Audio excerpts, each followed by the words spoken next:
low. Oh, awesome. You can hear me though, right? I can hear you, but barely. Oh man, let me hold on. How about now? Maybe I can find my headset. How's that now? I'll Much just have better? to, not really. I just have to Well, look at you so I can kind of read your lips. do you want us to wait? Seriously though, get your headset so you can hear. Welcome everybody. I see Hold on. everybody joining in. Huh? I see everybody joining in. So while we wait, you can get your headset or your earbuds. Hold on, I Yeah. have to go get it. Okay. So tonight, so I was literally listening to some Lauryn Hill because I love Lauryn Hill and music falls into the category of entertainment, right? So there is a big difference between Twin Time. Mina's Graham says Twin Time. Hey, welcome, Herbaziata. Oh my God, I haven't seen you in a million years, sis. Okay. So tonight's episode, for everybody out there in Facebook land and here on Instagram land who don't know, today's co-host and I grew up together in Baltimore. And she is very much known for putting together these wonderful events, including Day One, which is, I believe, a harbor night cruise. I attended one of the Day One events, and she joined up with another Muslim brother in our community, and they started In Life together, I believe, In Life Community, or maybe she branched off. But we're going to talk more about all of those things when she comes back with her earbuds.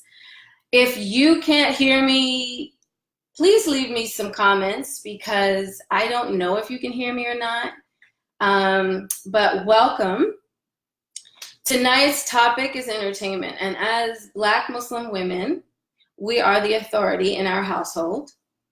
And the last time I had a show about, yes, that's right. The last time I had a show about, hey, welcome, entertainment was when we did music, misogyny, and men with singer-songwriter Salima Ra.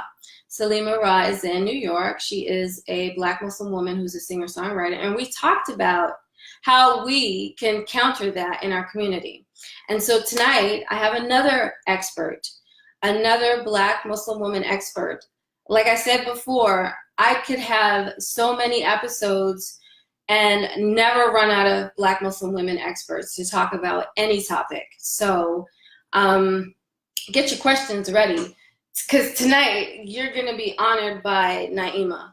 She's got a lot of really cool ideas about how to build up your community, and she is doing that in Baltimore, in my hometown. And I see it on Instagram. I hear it from people back home. I'm definitely in touch with everybody back home. I kind of miss back home. So tonight feels really good to have a piece of home on our episode. So without further ado, I will hand the mic over to Naimah. Naimah, introduce yourself. Tell us all about you. I have to get my headset, so hold on. Okay. And we'll learn more. Okay. All right, I can hear you now. Yay! So I just introduced you, so you can give us like a brief intro of yourself and what you're doing right now in Baltimore. I talked about like your community involvement and everything. So just boom, everyone. Okay. Naimah. Yeah. Woo! Thank you. I missed my introduction. I was looking for my headset. Don't worry, you can watch it later. And I must really like you because I really don't do these things. I know. I was just telling everybody how much I'm so happy to have you because, like, I love you and your family, really. And you guys out there in the audience, you just don't know how deep it is in Baltimore. Like you're like my little sister. Like, I love you like that. So thank you. I appreciate it. I really do. No problem. Well, I am an event producer. I work a lot in the arts and culture scene in Baltimore, both in the Muslim scene and, the general mainstream arts and culture scene in Baltimore. I call myself a connector. I like to just bring people together, whether it's for entertainment or enrichment and life skills workshops and things like that. So I am the founder of In Life, which is a nonprofit organization, and we have life skills classes, workshops, and things of that nature. But I also started Infinite Productions years ago, which I've kind of dissolved. But that's why I'm here to talk about. So, so I have planned events like Day One, which is a dinner and concert cruise. We've done it for like 4 years. I think we had about 4 of them. We worked with Crescent Moon Nights to do that. Years ago, I did Salam Sunday, and we brought a lot of artists. And Nia actually showcased one of her films at one of our that's Salam right. Sundays before. I totally forgot about that. Oh my God. So a lot of times I'll bring an audience to artists. So even though I consider myself a creative, I've never really said that I was an artist, but I like to bring artists to the people. And so that's primarily what I do. And right now I'm doing a lot of event planning. So I'm working on a project with Worthy's Life called The Fresh Ball. Oh, sweet. And that's going to be coming up. Yeah, we did it last year in January. It's really like the celebration of hip hop. It's a nonprofit out of I know. DC. I know that group. So they're awesome. Look up Worthy's Life. They do amazing work in DC. And so we're doing our second annual Fresh Ball in November 9th. So I'll be helping to coordinate that event. And it's a really wonderful black tie, but with some fly sneakers on event. So So is it going to be in DC? It is. It's going to be at the Decatur House, which is like the White House Historical Society. A really amazing venue. I can't wait. Sweet. So, oh my goodness, wonderful. Yeah, so alhamdulillah, thank you for being here. The whole idea behind BMG Fly Talks is exactly what you just did.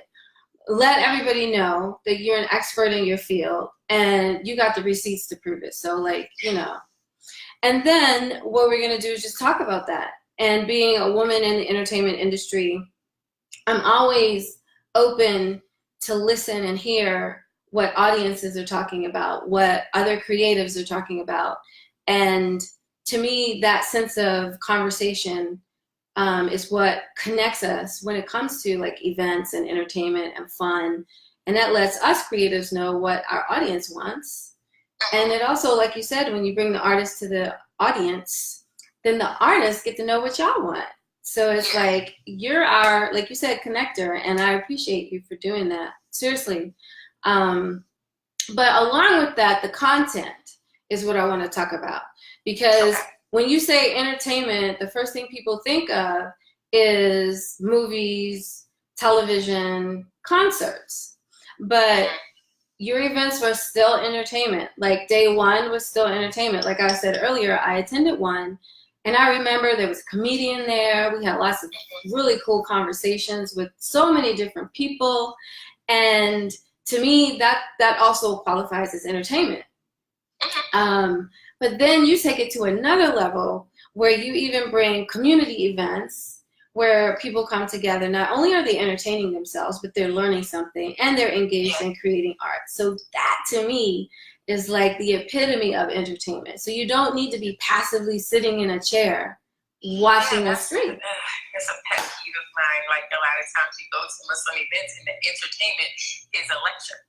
It's like, okay, there's a time and place to learn. That's wonderful. We can, be entertained. Entertainment, as they say. But sometimes, you actually do want to be entertained, not just like preached to, I guess. Right.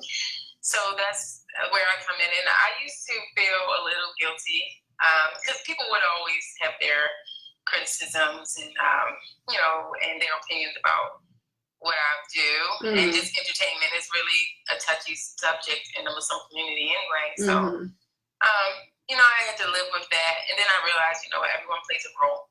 Some people are here to educate. Some people are here to bring creativity to our community. Some people are here to be doctors. I am here to connect people, to give them, not for myself to entertain, but to bring entertainment to the people. And so part of me kind of trying to I guess, accept my role, but also do meaningful work was to start in life so that it can be a little more balanced, where it's not always just, a concert or something like that, but also something that can benefit people in the way. Right. And one of our Instagram audience members says that when you start something new, there's always critics. Always. That's true. Always. There's always critics, yeah. Especially if you look like us. Like if you're a Black Muslim woman and you dare open your mouth to like create something, oh my God, Haraam, yeah. Most of the time it comes from our own community. I know. And that's so like that was like one of the first points I wanted to discuss with you and I'm glad you brought it up because it's something that me personally growing up in our community, I enjoyed every single opportunity to get out to your event. Hey, welcome. But who doesn't? Like, who are the haters and why? Oh, so many haters, Hey, Ayana. Really, I think people are kind of, George, I know. Sorry, I'm seeing them. I know, right? It's so distracting, but they're here and it's awesome. Yeah. So the haters, I'm not really affected by them anymore. And I also don't really, they're not as vocal as they used to be. But it also might be because I kind of shifted gears a bit. And I think it's become more commonplace for Muslims to engage in entertainment and not just for educational purposes, but sometimes just for entertainment's sake. So I think now it's a little harder for them to do that because they'll be fighting a whole lot of battles, Right. So, and then there are so many other groups of Muslims that have decided to be what they call now unmosqued, which means they don't belong to a specific community mosque. Right. Which I hate that word, by the way. I'm sorry. Hate is so strong. I very much dislike that word. I do. It sounds like an Americanized version of masjid, right? Yeah. But anyway, like, for example, make space, which is really cool. That's where people are going nowadays because they're trying to get away from what you just said. We don't want to always go to a lecture, They had ice cream socials. They do yoga. Yeah. That's the kind of stuff that I'm talking about. And it's about balance, Community all of that revolves around that kind of stuff. That's how you meet your best friend, or sometimes people meet their spouses that way. And nowadays digitally, you get to stay home and do nothing, and you barely meet anyone. Right now, I'm on my bed. Right? And I'm still talking and having a conversation. It's ridiculous. So anyway, getting back to the topic, how can we make sure that it stays this way? Because we could have a whole conversation about how our culture is haram, but it's like, okay, we know y'all culturally appropriate us all the time because, that's just Black people. But how can we as a Black community, and I'm not excluding non-Black Muslims, okay, but within our own communities, how can we make sure we build up our artists that are Black Muslim singers, Black Muslim poets, Black Muslim visual artists? How can we do that? How can we do that? Well, I think that when you find out who's doing what, do you know any Muslim artists? Can you look them up and support them? Can you buy their product, their music, go out and see them when they're performing? Right. It's just the same thing. Like anytime anyone's doing anything, you just go out and support them, But I think how can we, as an audience, how can we continue to do this? Is that what you said, though? Yeah, because at the end of the day, we don't need to always rely upon you. You want to enjoy your events and your entertainment as well, right? So it's like, how can we as an audience take the initiative instead of waiting for that awesome, amazing thing to be advertised to us? Well, again, I think it goes back to roles. Everybody plays a role. I have no problem bringing events and productions to the community. But in order for me to continue to do that, and people will like me to continue to do that, they need people to support it and actually come out. Absolutely. They need you to buy tickets in advance so that they can pay for things in advance. A lot of times people wait until the last minute. And then they're surprised when things aren't as nice as it were advertised. But you need to purchase tickets in advance so that they can purchase those things to make it as nice as possible.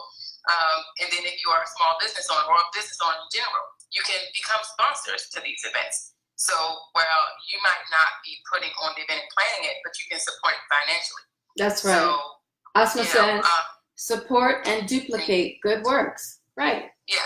So you come out and you support, and if you see something like maybe, I do notice a lot of times people will come out and maybe they think they can do it a little better, or if they did it, they would do a little differently. So then they start to, do their own thing. Mm-hmm. That's good sometimes, but not if you're taking away from someone else, or if you're just like copying without giving credit or supporting others, and then also bringing something new.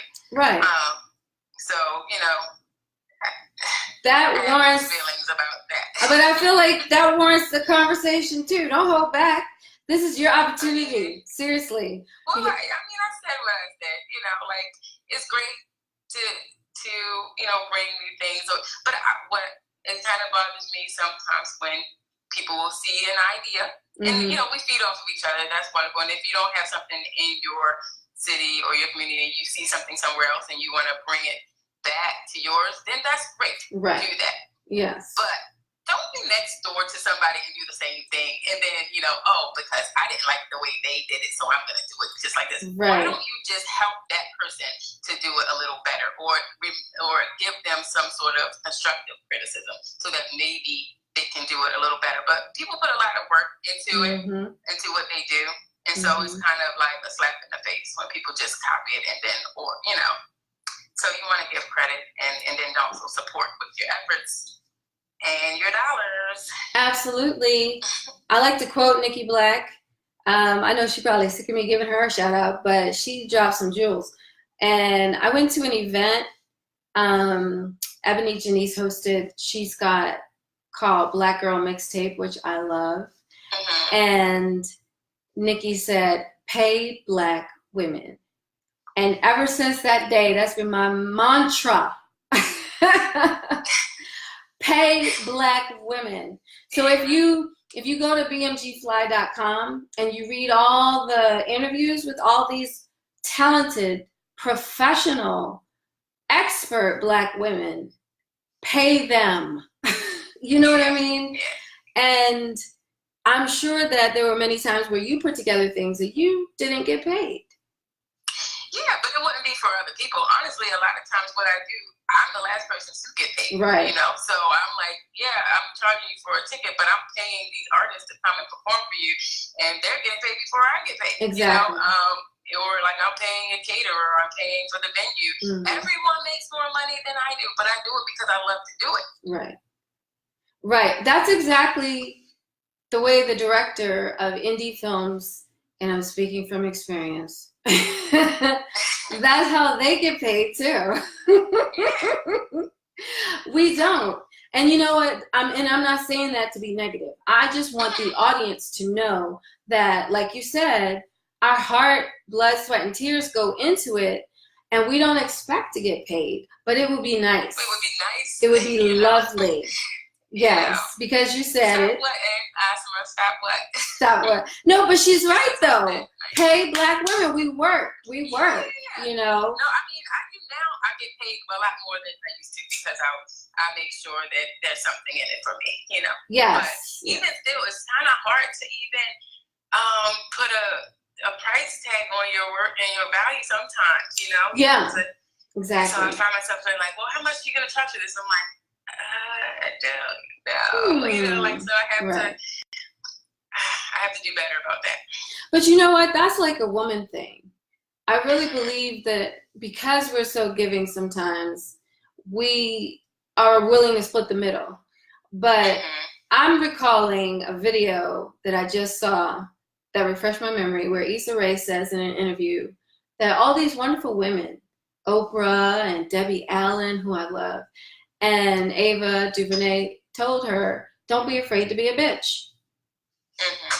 And it's like, you have to be unafraid to ask for what you're worth, right? Yeah. And so, yeah, we need to.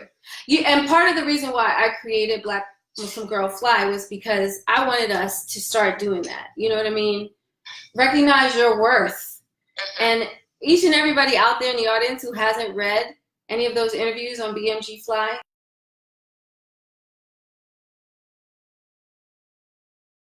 I'm take over Naimah. I said, now I'm sounding like the mother. Take over. Oh no, it's okay. It was just frozen for a second. I was like trying to. Oh, no worries. To get that. So what's next for you?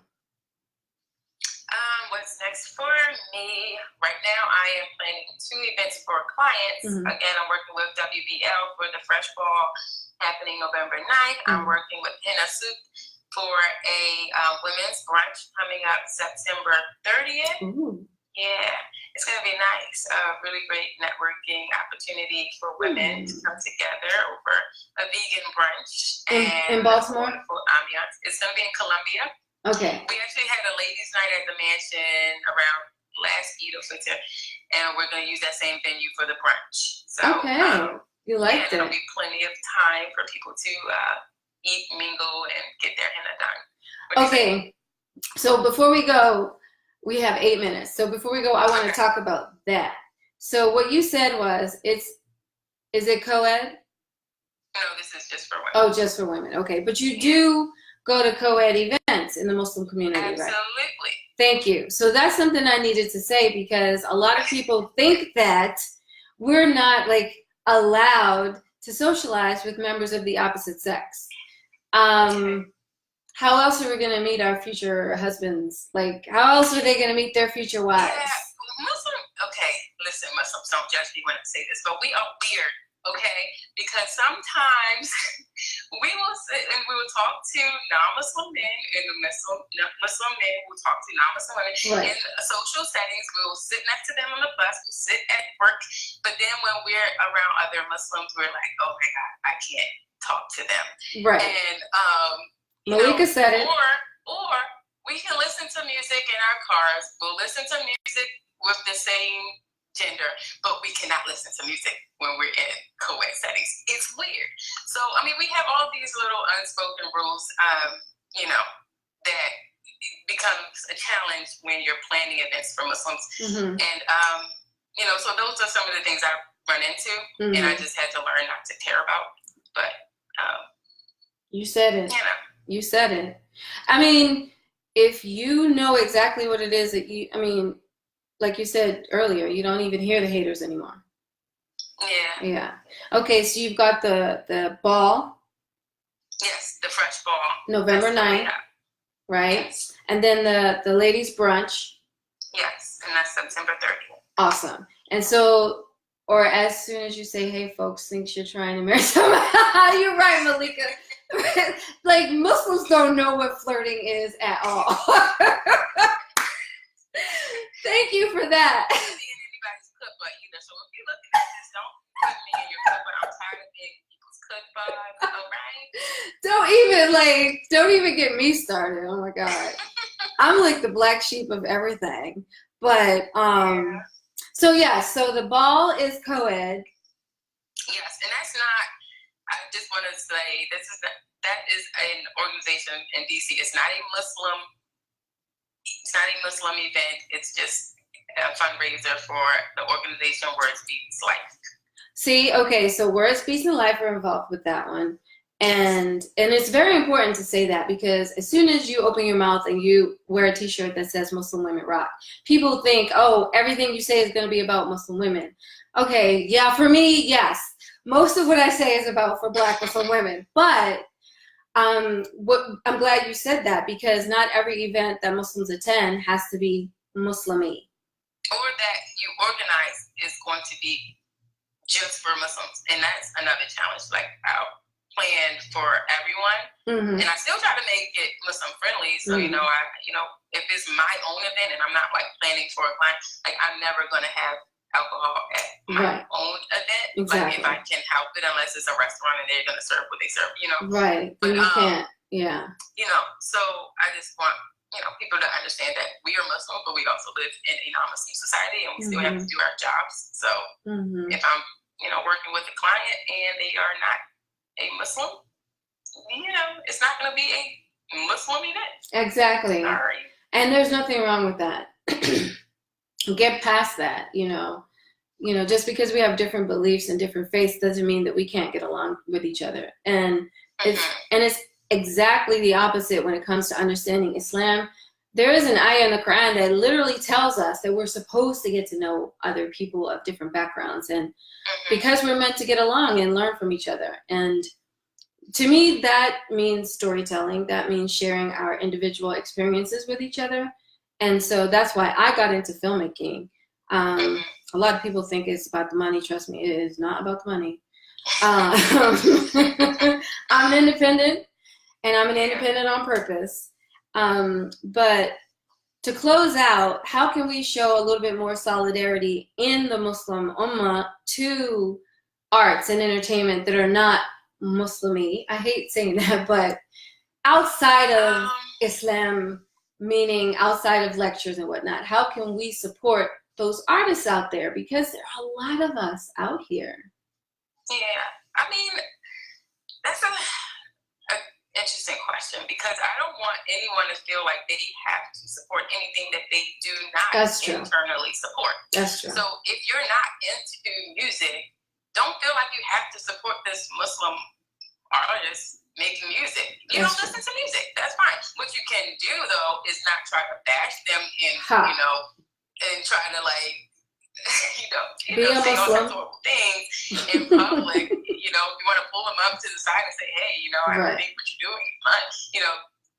If you feel like you have to do that, fine. But please don't go publicly tearing people down and trying to, just tear down everything that they're trying to build. I think that's the worst thing to do. Which is against Islam.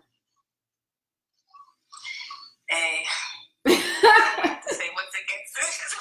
I mean, it's like, okay, basic beliefs are you do unto others as you would have them do unto you, right? That's like the golden rule. Yeah. So don't tear people down. The benefits, the belief. What is it that everyone says when they want to publicly criticize you? Oh my God. Muslims are weird. That's what Malika says. And I love Muslims, okay? Please don't think I don't. I do too. Are really weird ways, but yeah. So I would say don't feel like you have to support every artist, but please don't publicly criticize them and try to have campaigns against what they're doing. That's what I can say. Right. I appreciate that. Thank you so much. But that is so important.